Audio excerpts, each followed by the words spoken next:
If you could only have 10 tools for your house, what would they be? That's what we're getting into today. We're talking about the 10 most essential tools for every homeowner.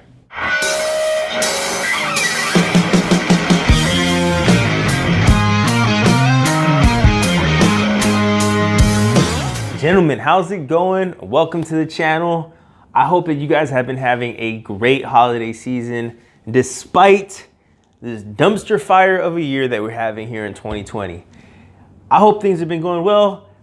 Anyways, we're talking about the 10 best and I think most essential items every homeowner should have. If you could only have 10, what would they be? I got the list.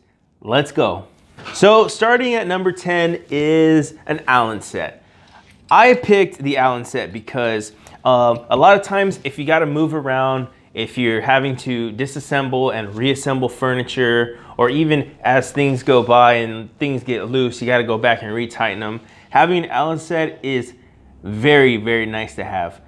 Try not having one. That sucks. One of the nice things about this list and this tool is that a lot of these things are pretty affordable, and these Allen sets are actually really affordable. I wouldn't go super cheap, but you can also get a really good set of Allen sets. I would make sure you get metric and standard. That is really nice. Otherwise, Allen set at number 10. At number 9, I have a level, a simple level. It's really, really handy. Comes in great when you're having to get those pictures nice and even, or any other little tasks around the house. Now, this one I picked up just recently, but for like the last 5 years, I've used a simple, basic plastic level, a 2-foot level. I would recommend a 2-foot level. This is a torpedo level. I think this is maybe a 6-8 inch torpedo level. It's not that big, but 2-foot level is just perfect. You can handle some of the bigger tasks and some of the little tasks. At number 8, I have a measuring tape. Measuring tape is gonna come in essential for all of the little things that you gotta do. I mean, this is just like a universal must-have item, and this is a 30-foot. If you get one, I would recommend getting the 25-foot. Those ones seem to last a little bit longer. The 30-foot internals, they wear really quickly. Also, just a simple one with a lock, with a thumb lock. There's some that have the mechanical locks down here in the bottom. They're called like trigger grips, I think they're called. I would stay away from those. Once those trigger grips wear out, the measuring tape's almost done. Every time you extend it, it'll just come back in. Won't be able to stop. Now, as a side tip, I would recommend getting also one of these small keychain measuring tapes just to throw in your car. It comes in great if you have to go to the furniture store and measure furniture for your house before you get it in, or if you have to load up the car or the truck, you can measure your clearances before you ever have to get in there. Side tip. Coming in at number 7, I have a pry bar. Now, this one I had on hand, but I would also recommend the bigger, longer pry bars. This tool comes in very, very handy when you have to get in and pry things apart, when you have to scrape. This pry tool is just very, very useful, especially for demoing, all kinds of stuff like that. And once again, this is a relatively affordable tool to have. At number 6, I have a crescent wrench. Now, crescent wrench is great for a lot of things, not good for one specific things. Like I said before, I would much rather have an actual wrench set, but you can do a lot of things with just a crescent wrench. I would get a 10-inch crescent wrench, and I wouldn't buy the cheapest one you could find. You definitely can tell the difference between a really cheap one, a middle of the road one, and a expensive one. You want to spend a little bit of money on it. It doesn't need to be more than maybe 20, 30 bucks at the most for just one, but you can buy a really good crescent wrench and it's going to last you a long. At number 5 is a solid pair of channel locks. Channel locks come in, I think, 2 functions. One, you can grip things with them. You can press things together. That's like the secondary use, but the primary use is obviously for pipes, for leaky faucets, installing shower heads, things of that nature. Having a good pair of channel locks is crucial for a homeowner. Okay, so you could say I might be cheating on this one, but at number 4, I have a multi-tool. Now, personally, if you've seen my videos before, you know that I always prefer to have the actual tool for the job instead of a multi-tool. I like multi-tools, don't get me wrong, but if I had to choose, I would rather take an actual full-size screwdriver over a multi-tool screwdriver. With that being said, you can cover a lot of bases with one of these guys. I mean, in this tool, you have a pair of pliers, wire cutters, knife, Phillips head, flathead, saw, awls, all kinds of tools that you get in just a very, very small, compact tool. I got 2 recommendations. I'm gonna give you a budget option and I'm gonna give you a premium option. If you got a little bit more money to spend, the premium option is fantastic, but the budget option is great. Both of them are Leathermans. I'll have links for them below in the description. For my budget option, I have the Leatherman Rev. This is a great multi-tool. It's gonna last you a long time. I've had some good uses with it.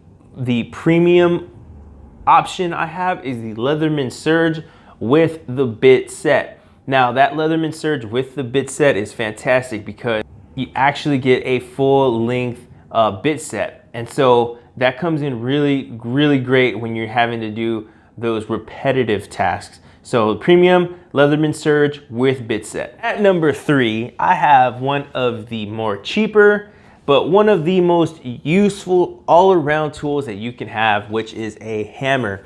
I mean, when it comes to demo, installation, prying, just overall things that you need to take care of around the house, a hammer is essential. I would keep my hammers, I like to keep my hammers above 16 ounces. This one is a 20 ounce Husky. Husky makes some great tools.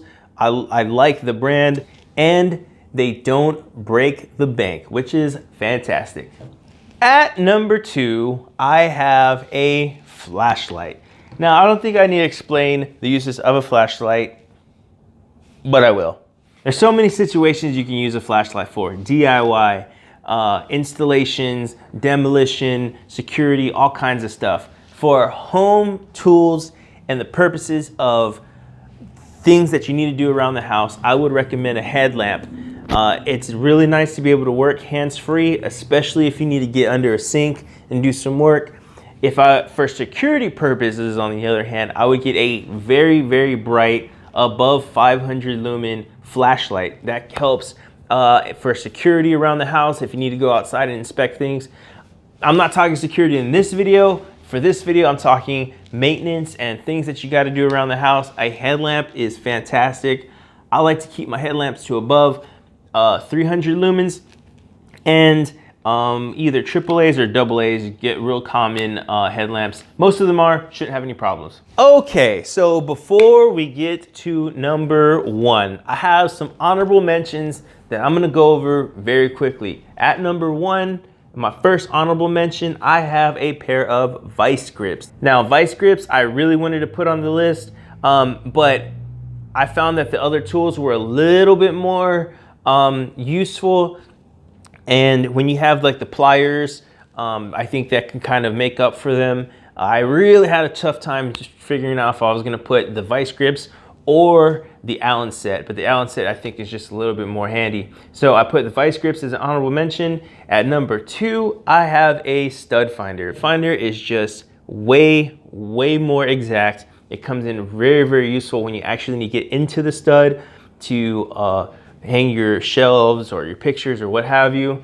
And at number 1 is one of my favorite and most fun tools to use, which is the power drill. I love using the power drill. It's fun, and it's also probably gonna be easily one of the most expensive things on this list. Now then, if all you need is stuff around the house, you can find very, very cheap options, very, very good options, like the Heartline is pretty solid. Ryobi, also really good. Even some Harbor Freight options like the Hercules, those are really good options if all you're planning on doing is making a kit just like this. Now then, if you want to go something a little bit more premium where you think you're gonna be moving up in tools or doing bigger projects around the house, DeWalt, Milwaukee, even Ryobi. I don't mind Ryobi. They have a really big line. They're a solid power tool, but this power drill is just, you're gonna need it for almost every job you have. You'll need a power drill. I personally like to have two, so I can drill with one and I can use the other one that has the Phillips head, and this way I'm not having to swap back and forth. That's just a quick tip for you there. But otherwise, a power drill is my #1 best tool on this. Okay, so what did I miss? Let me know in the comments. What do you think I should take off and put back on? What are some of the things that are useful to you in your home? Let me know. And anyways, please don't forget to smash the like button on your way out. And if you like what you see and you want to get some more of it, make sure you hit that subscribe button with your notifications on. This way you get a bell and a notification every time I post out a new video. Anyways, that's all I got for you today. Have a good rest of your holiday season, and I will see you again very soon.